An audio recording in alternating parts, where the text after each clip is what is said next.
அன்பானவர்களே, அன்பு வணக்கங்கள். நான் எவ்வளவு முயற்சி பண்றேன் முன்னுக்கு வரணும்னு, எவ்வளவு போராடுறேன், எவ்வளவு கஷ்டப்படுறேன். ஆனா ஏதாவது ஒரு தடங்கள் இருந்து கொண்டே இருக்கிறது. என்னை முன்னேற விடாமல் ஏதோ ஒரு சக்தி என்னை தடுக்கிறது. அது என்னன்னு புரியல. சிலர் சொல்வதை கேட்டிருப்பீர்கள். அவங்களுக்கு அவரை சுத்தி இருக்கிறவங்க கொடுக்கிற அட்வைஸ் என்ன தெரியுமா? அவங்கள என்கரேஜ் பண்ண மாட்டாங்க. எப்பா உனக்கு நேரம் சரியில்லை, அதனால நல்ல ஜோசியரை போய் பாரு, உன் நேரத்தை அவர் கணிச்சு கொடுப்பாரு அப்படின்னு சொன்னா நம்ம என்ன செய்யறோம்? நம்ம ஜாதகத்தை எடுத்துக்கின்னு பல ஜோதிடர்கிட்ட போறோம். அவர் என்ன பண்றாரு? அப்பா உனக்கு ராகுக்கு எது சரியில்லை, உனக்கு சனி பார்வை இருக்குப்பா, அதனால எல்லா முயற்சியும் தோல்விதான் அடையும். ஆக மொத்தம் உனக்கு நேரம் சரியில்லை, நான் சொல்ற பரிகாரங்கள் எல்லாம் பண்ணு, ராகுக்கு எது சரியாயிடுவான், சனி உங்ககிட்ட வந்து கை கொடுப்பான், உன்னை தூக்கி கொடுப்பான் அவன் சொல்றான். சிலர் இவங்களுடைய பேச்சை கேட்டு என்ன பண்றாங்க? ஒவ்வொரு கோயிலா ஏறி இறங்குறது, பரிகாரங்களா பண்றது, எல்லாம் பண்ணிட்டு இருக்கிறாங்க. அப்படின்னா இது வரைக்கும் இருக்கிறவங்க அந்த ராகுக்கு இது சரியாயிருக்கா, சனி கிரகம் விலகி போயிருக்கா, அவன் வாழ்க்கையில முன்னுக்கு கொண்டிருக்கிறானா, இதெல்லாம் கேட்டு ஆராய்ச்சி பண்ணி பார்த்துக்கிறீங்களா?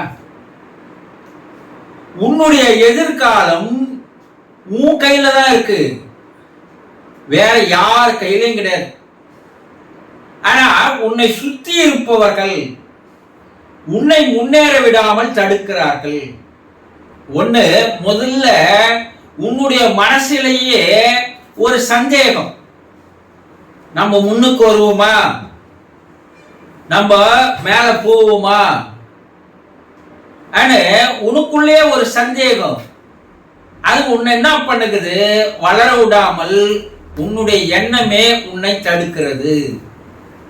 அப்போ உன்னுடைய எண்ணமும் உன்னுடைய சிந்தனையும் சரியில்லை. அதனால முதல் தடைய உனக்கு எது? உன்னுடைய மனம்தான். ரெண்டாவது பார்த்தீங்கன்னா, உன்னை சுத்தி இருக்கிற நண்பர்கள், அவங்களெல்லாம் நீ கொஞ்சம் அவாய்ட் பண்ணா உன்னால முன்னுக்கு வர முடியும். யார் யாரு? உன்னை பற்றி மற்றவர்களிடம் போய் குறை சொல்பவர்கள், அதான் முதுகு பின்னாடி பேசுறான்னு சொல்லுவாங்க இல்லையா? அப்படிப்பட்ட நண்பர்கள் யார் என்று தெரிந்தால் அவனோடு பழகுவதை முதல்ல நிறுத்து. உன்னை யார் என்கரேஜ் பண்றான், உன்னை யார் ஊக்குவிக்கிறான், உன்னை யார் உற்சாகப்படுத்துறான், அப்படிப்பட்ட நண்பர்களை தேடி அவர்களோடு சவகாசம் வைத்துக்கொள். அப்போ நீ முன்னேறுவதற்கு வாய்ப்பு இருக்கிறது. இல்ல கெட்ட குணங்கள், கெட்ட தீய பழக்க வழக்கங்கள் இருக்கிறவனா இருந்தா, அவன் நல்ல நண்பனா இருந்தா கூட அவனை அவாய்ட் பண்ணுங்க. ஏன்னா அவனுடைய நெகட்டிவ் எனர்ஜி உங்களை வந்து அட்டாக் பண்ண உங்களால முடங்கித்தான் போக முடியுமா, வளர முடியாது. உன்னுடைய எண்ணமும் சிந்தனையும் சரியாக இருக்காது. அப்ப அது போல ஆட்களை அவாய்ட் பண்ணுங்க. இன்றைய எதிர்காலம் நல்லா இருக்கணும்னா நீ எடுக்கிற முயற்சிகள் கொஞ்சம் கொஞ்சமா ஸ்டெப் பை ஸ்டெப்பா ஒவ்வொரு கல்லா வச்சுனே வந்ததான் ஒரு கட்டடமானது நிறைவு பெறும் போல ஒவ்வொரு முயற்சியும் உங்களால முடியும். உங்களால முடியாதது எதுவும் இல்லை. அந்த தடைகளும் இடைஞ்சல்களும் குறுக்கீடுகளும் எதுக்காக வருதுன்னா உன்னை பக்குவப்படுத்துவதற்காக, உன்னை நெறிப்படுத்துவதற்காக. உனக்கு சில அனுபவங்களை தருவதற்காக அவையெல்லாம் வரதான் செய்யும். தடைகளை பல தாண்டி வந்தாதான் வெற்றியை நீ அடைய முடியும். இன்று நீ கட்டுகிற கோட்டை தான் நாளைக்கு பெரிய அளவுல எதிர்காலத்துல உன்னை சுகமாக வாழ வைக்கும். எதிர்காலம் என்பது நிகழ்காலத்தில் நீ எடுக்கிற ஒவ்வொரு முயற்சிகள் தான் உன்னுடைய எதிர்காலம் நல்லா இருக்கும். உன்னுடைய நிகழ்காலத்திலேயே நீ முதல்ல உன் மனசுக்குள்ளவே ஒரு நம்பிக்கை தராமல், உங்ககிட்ட ஒரு மகத்தான சக்தி இருக்கு, அதை முதல்ல புரிஞ்சுக்கிங்க.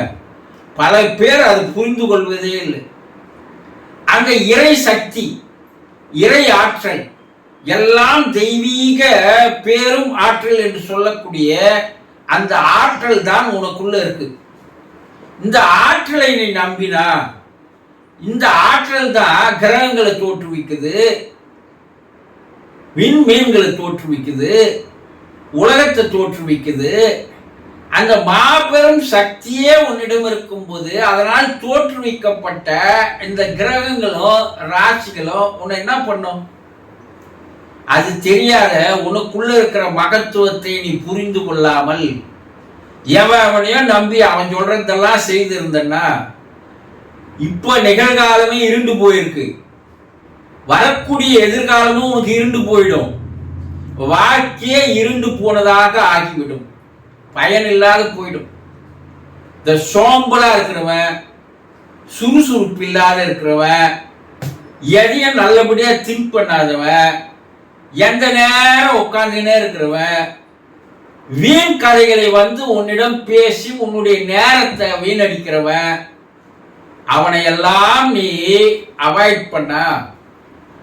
நல்ல ஒரு மனிதர்களோடு பழகினா அவங்க முதல்ல உன்னுடைய மனதிலே நம்பிக்கையை தோற்றுவிப்பார்கள்.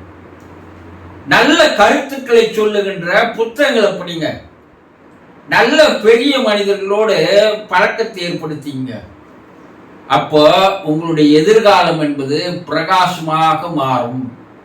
இன்றைய ஒவ்வொரு நாளும் ஒவ்வொரு மணி நேரமும் நீங்க ஒவ்வொரு ஸ்டெப்பா எடுத்து வைக்க வைக்க வைக்க அது உங்களுடைய எதிர்காலத்தை ஒரு மாபெரும் பிரகாசமான எதிர்காலமாக மாற்றிவிடும் என்பதை நம்புங்கள். சந்தோஷம்.